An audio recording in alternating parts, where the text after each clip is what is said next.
Rayalaseema Ramanna చౌదరిలో dialogue చెప్పారు. నిన్న జరిగింది మర్చిపోను, నేడు జరగాల్సింది వాయిదా వేయను, రేపటి గురించి ఆలోచించను.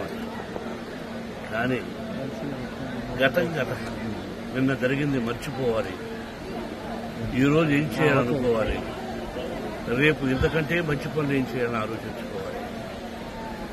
సంక్రాంతి శుభాకాంక్షలు. నన్ను అడిగితే మా గురువు దాసనారాయణ గారు చెప్పినట్టు, అన్నయ్య చెప్పినట్టు నందమూరి తారక రామారావు గారు, అంటే మనం చేస్తున్న వృత్తి సినిమా రంగం. మనం సినిమా ఫినిష్ చేసి రిలీజ్ చేస్తాం. మన సినిమా హిట్ అయితేనే మనకు నిజమైన పండుగ.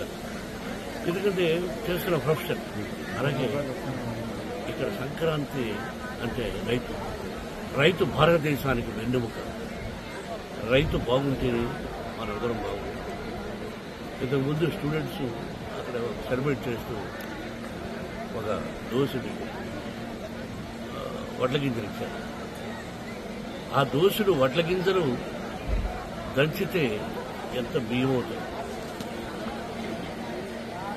అది దోసుకుంది ఒక పిడిగడవుతుంది, అర పిడిగడవుతుంది.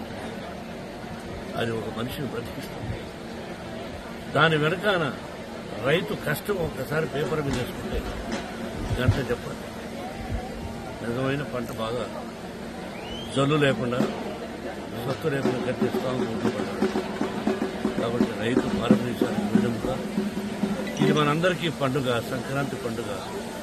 సంక్రాంతి లక్ష్మి అందరి ఇళ్లలోకి వచ్చి అందరూ సుఖ సంతోషాలతో సౌభాగ్యంగా 100 సంవత్సరాలు క్షేమంగా ఉండాలని, కరువు కాటకాలు రాకూడదని ఆ షిరిడి సాయినాథని ప్రకృతిని